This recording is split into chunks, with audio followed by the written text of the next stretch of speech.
Continuamos con más en la tarde de hoy. Esta semana sorprendió en Venezuela la liberación del primer vicepresidente de la Asamblea Nacional, Edgar Zambrano. Esta liberación se produjo luego de las negociaciones entre el régimen de Maduro y partidos minoritarios. Recordemos que Edgar Zambrano estaba detenido desde el pasado mes de mayo, acusado de traición a la patria y conspiración por los hechos del 30 de abril, aquellos que se conocieron como la Operación Libertad. Está con nosotros Edgar Zambrano. Diputado, buena tarde, bienvenido, gracias por estar aquí. Buenas tardes, Dania. Saludos a ti y a todos los televidentes de allá del hermano país colombiano. Sí. Permíteme primero aclarar lo siguiente. Sí. No se produce la liberación producto de la acción de partidos minoritarios o de una acción específica entre gobierno y partidos que no estén ahora de la mano de lo que es el grueso de los partidos políticos, sobre todo los grandes partidos, Acción Democrática, COPEI, Voluntad Popular y Primero Justicia.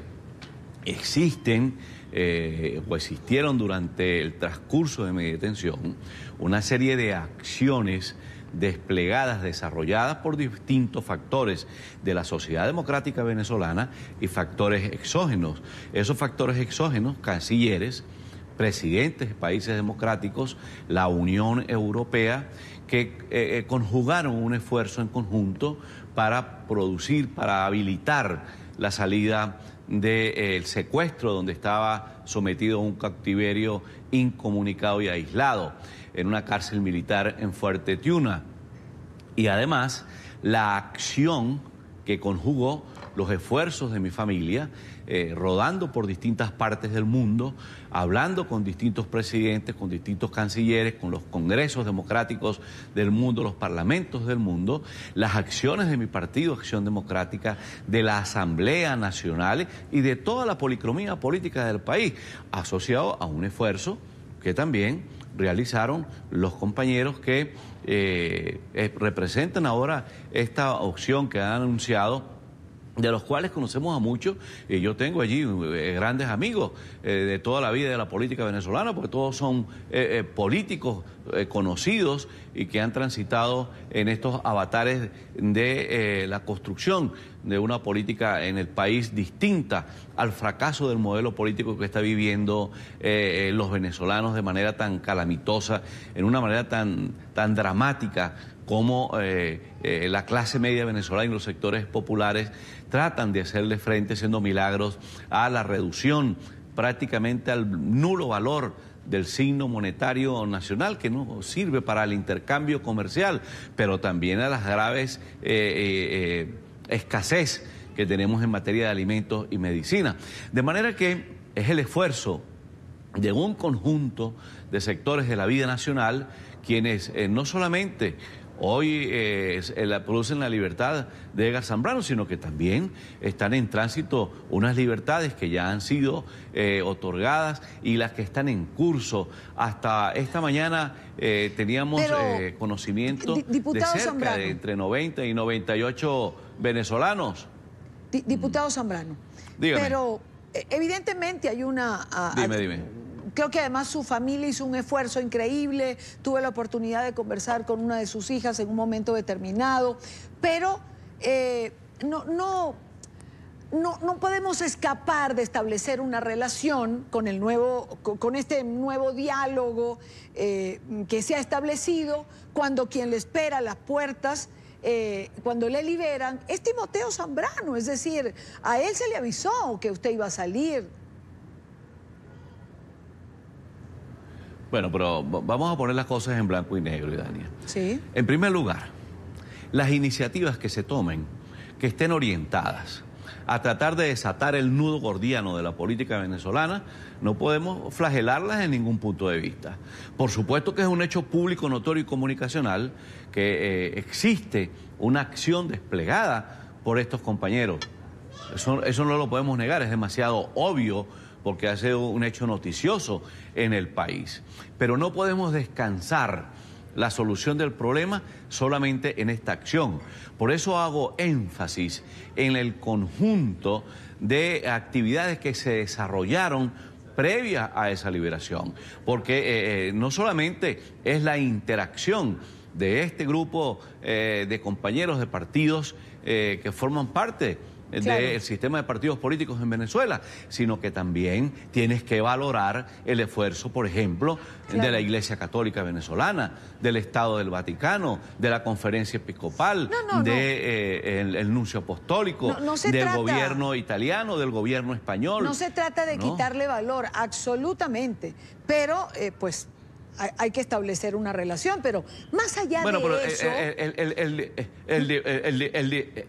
Mira, Idania, el dibujo de la política así lo hace ver, pero yo tengo la obligación de establecer la concatenación de los hechos para que tengamos una versión más atinada desde el punto de vista de la eficiencia, no solamente para a ustedes como comunicadores, sino para mí también como político.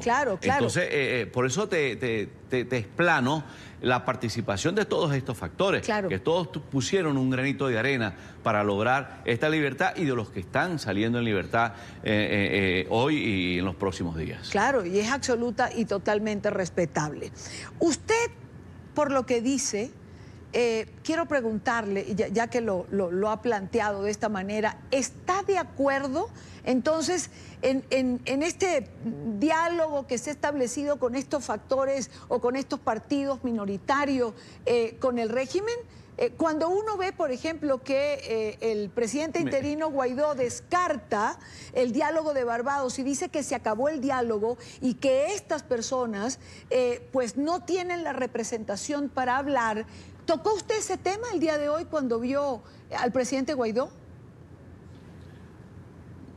Mira, hemos estado conversando, no solamente de este tema, sino de todos los problemas que está viviendo el país y cómo construir la salida en los términos que la población venezolana sufra menos y se vea menos afectada. Por ejemplo, privilegiar la fuerza de la palabra sobre una confrontación, privilegiar la política de carne y hueso sobre la violencia. Ahora, esa acción es una acción unilateral de un grupo de compañeros. Las acciones que despliega la política general de las grandes mayorías que están asociadas a los grandes partidos políticos, la define tanto Guaidó como el conjunto de los jefes de esos partidos políticos. Eso no lo va a definir una acción aislada ni va a marcar la acción aislada. Ahora, vamos a esperar cómo se va desarrollando el hecho fáctico, que es lo que tenemos que valorar al final de esta situación. Vamos a esperar la reincorporación el próximo martes, por ejemplo, del partido de quienes ejercen ahora el poder de hecho en Venezuela al Parlamento Nacional. De esto ser así, pues se está produciendo una recomposición del hecho político y en consecuencia tenemos un reconocimiento de un poder legítimamente electo por el pueblo venezolano. Bueno, entonces no leamos un poder que hasta ahora no había sido reconocido. Con un prisma. Bueno, pero y si lo reconocen, lo ignoramos. No. O sea, hacemos la política. Eso es una decisión que ustedes, seguimos con la antipolítica. Es una decisión que ustedes tendrían que tomar, diputado. Yo hago las preguntas. Yo le pregunto, por ejemplo, usted sabe está bien, que Idania, pero tampoco. Pero permítame hacerle esta pregunta. ¿Usted está consciente de que esa acción unilateral tiene el rechazo de la gran mayoría de los venezolanos porque se sienten de alguna manera traicionados? Bueno, esto puede ser una apreciación, una lectura. Yo estoy obligado por la fuerza de los hechos a darle un espacio a los resultados de estas gestiones. Si nosotros mañana logramos, en un esfuerzo de alta política, concitar a esos factores que hoy se expresan en ese documento firmado, no recuerdo cuándo fue esto, si fue el lunes o el día domingo, el día sábado, yo estaba secuestrado y no tengo conocimiento exacto en el tiempo de cuándo se produjo este hecho, pero si esos compañeros vienen y se sientan con Guaidó, se sientan con los partidos políticos que hacemos eco de la propuesta de la ruta presentada por Guaidó, entonces los desechamos. O hacemos el esfuerzo por tener una direccionalidad política monolítica, una estrategia acertada, asertiva, que le dé resultados a los venezolanos. Es por allí donde debemos encauzar la política. No podemos seguir siendo instrumentos de la mala política. Hay que aplicar la buena política. Y la buena política nos obliga a tener racionalidad y lógica para tomar las decisiones. Entonces, no castiguemos, Idania, de salida esta situación. Pero... Ahora que si el presidente Guaidó dijo que Oslo estaba cancelado, está cancelado, pero pueden haber mañana otras situaciones en otro espacio geográfico, otra iniciativa. La Unión Europea, claro, o cualquier institución democrática del mundo que mañana plantee una situación distinta y tenemos que asumirla. Diputado, por supuesto que pueden haber escenarios diferentes. Dígame. Simplemente le estoy hablando del escenario que en este momento está y que no podemos obviar porque ha traído una polémica en el país en general. Usted estuvo con el presidente Guaidó esa es la política, Idania. Exacto, usted estuvo con el presidente Guaidó el día de hoy. Él está de acuerdo, le dijo que si ese escenario funciona, bienvenido sea. Mira, Guaidó es un venezolano con formación política, inteligente, preparado, que tiene la suficiente capacidad para administrar los tiempos de la política. Si no, con toda seguridad no estuviera en la responsabilidad y descansando el país, la Venezuela democrática, sus esperanzas en los hombros de Juan. Entonces, no ubiquemos, no le demos tutoría a situaciones que todavía no están claramente definidas.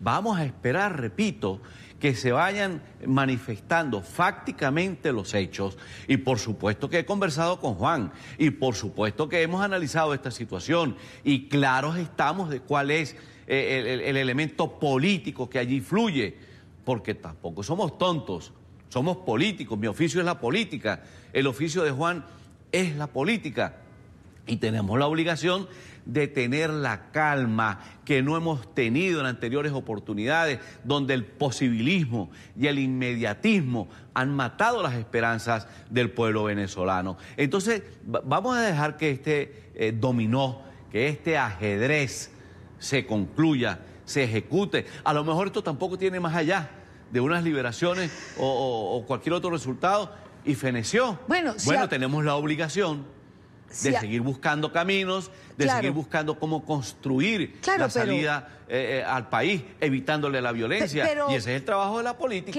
Y la polémica es la política. Diputado, lo que no podemos hablar es de inmediatismo cuando Venezuela tiene 20 años en esta circunstancia. Y más allá de 20 años, yo le quiero preguntar. Bueno, pero permítame hacerle esta pregunta. Permítame hacerle esta pregunta. Pero permítame hacerle esta pregunta. Usted como político, dígame, que es su oficio, que ha trajinado en la política venezolana, usted como político, ¿usted cree de verdad en la buena voluntad de quien lo secuestró tantos meses, lo privó de libertad, lo sometió al castigo de estar sin su familia, sin su vida cotidiana en Venezuela, no le permitió hacer ese ejercicio político al que usted hace referencia? Mira, Idania, primero vamos a completar la idea anterior. El inmediatismo y el posibilismo tienen una manera muy fácil de establecerlo, haciendo la radiografía, la valoración de los hechos de los últimos 10 años en Venezuela. Y tienes allí un dictamen, tienes allí unas conclusiones, tienes allí la radiografía de lo que ha pasado en el país y perfectamente puedes llegar a una conclusión en que ese inmediatismo y ese posibilismo, ese discurso de los radicalismos en extremis, le hizo un gran daño a Venezuela. Entonces no alejemos la lógica y la racionalidad política del análisis. Ahora, bueno, ese es su análisis. La yo lo segunda respeto. pregunta, ¿cuál fue? La segunda pregunta es si usted realmente no cree en la buena voluntad de sus secuestradores. Bueno, mira, teníamos que preguntarle eso a Mandela. En paz descanse. Pero yo se lo pregunto a usted. Preguntarle eso al pueblo chileno. Pero se lo pregunto a usted. Bueno, pero yo tengo que hacerte relación. Yo tengo que hacerte relación a la aislación histórica de los hechos de la humanidad que se repiten en su sociología política. Y esta misma situación que estamos viviendo nosotros, la vivieron los chilenos, ¿o no es verdad? La vivió el apartheid en Sudáfrica, ¿o no es verdad? La vivieron los países del continente que en la década del 60 y el 70 y en los 50 tuvieron aquí gobiernos de fuerza, de presión, dictatoriales, con la bota militar, ¿o no es verdad? Entonces tenemos que construir sobre la experiencia política, sobre los mecanismos de resolución de la política en la aislación histórica, porque si no, entonces, ¿cómo vamos a hacer para medir, cómo vamos a hacer para valorar, cómo vamos a hacer para darle a la política su curso lógico? Tenemos que valorar la historia. De allí que yo te invite y he hecho el análisis de esa manera. Sí. Revisemos los resultados del inmediatismo y el posibilismo. Es que si revisemos el resultado de la antipolítica, fue la que nos trajo esta desgracia al país. La antipolítica fue la que trajo a Chávez a Venezuela, pero ¿o no? también podemos revisar si de construcción se trata, la construcción que en el ejercicio de la política, de la buena fe, de abrir una puerta, de intentar un diálogo, de intentar otro y otro y otro, a ver, también podemos mirar eso, ¿no? ¿Y cuál es el resultado que nos ha traído? Por supuesto, y es precisamente donde está la responsabilidad de la política de carne y hueso. Es allí donde está la responsabilidad del liderazgo y de los partidos políticos en Venezuela. Porque tú pudieses decir, bueno, vamos a evaluar la situación de República Dominicana.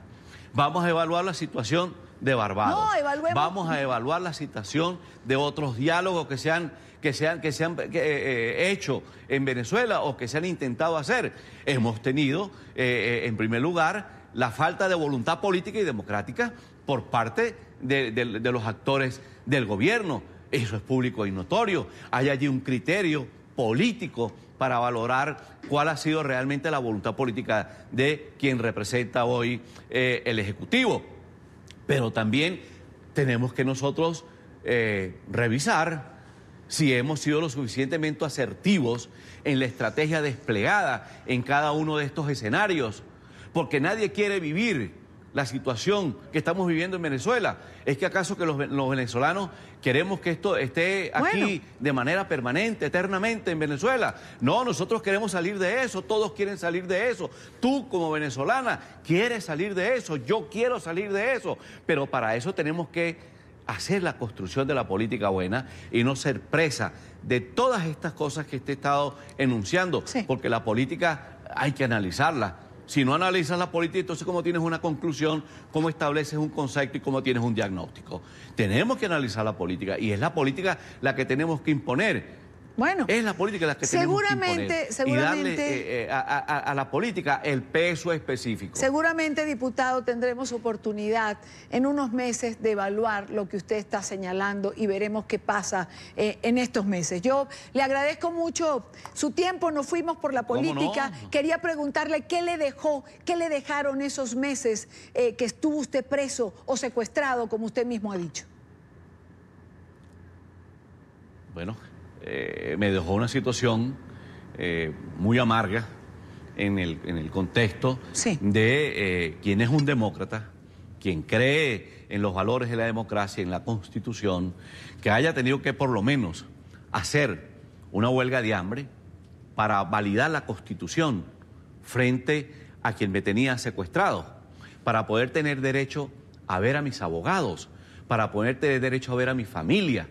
Yo estaba en un cautiverio, aislado, incomunicado, y eso te deja experiencias muy gratas. Por ejemplo, vivir la experiencia de entrevistarte con tus abogados a través de un locutorio, por intermedio de un auricular, recibir la visita de tus hijas, de tu familia, de tu esposa, y besar el vidrio escuchar que tu nieta te dice, abuelito, no quiero que estés allí.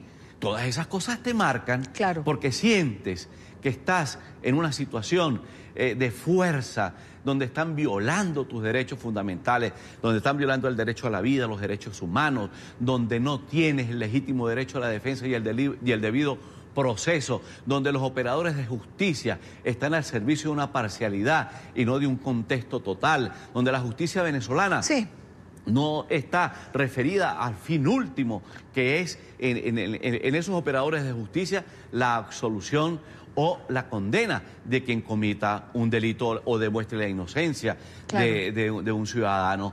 Esa justicia no la tenemos. Tenemos una justicia secuestrada, totalmente direccionada a hacer daño, con saña, con alevosía. ¿Y qué me dejó eso? La experiencia, valorar más el tiempo, dedicarle más tiempo a las cosas buenas, por ejemplo, al amor de mi familia, a mis nietos, a mis hijas. Eso es un aprendizaje, porque cuando estás en la política te dedicas las 24 horas a hacer este oficio y relegas, porque piensas que nunca te pueden suceder estas situaciones. Y en democracia no pueden haber presos políticos, en democracia no pueden existir estas cosas. Y si no hay justicia, si no hay democracia y no hay libertad, tenemos la anomia del Estado. Y frente a la anomia del Estado, pues somos víctimas de este tipo de situaciones. Aprendí a amar más a mi país, aprendí a amar más mi militancia en el partido de toda mi vida, en Acción Democrática. Y como te dije, aprendí a valorar, amar y comprender a mi familia. Diputado Zambrano, le agradezco mucho su tiempo. Lamentablemente tengo otro invitado con el que tengo que compartir en la tarde de hoy. Gracias por estar aquí, gracias por estar conmigo. Muchísimas gracias, y a ti, saludos a todos los televidentes de este prestigioso medio de comunicación colombiano. Y hagamos la política, veamos la política con el prisma adecuado y esperemos que no se equivoque la política y el país pueda recobrar muy pronto su libertad, su democracia. Lo que pasa es que pareciera que de un lado se hace política, del otro lado no sé lo que se hace. Buena tarde para usted, son las 6:23 minutos.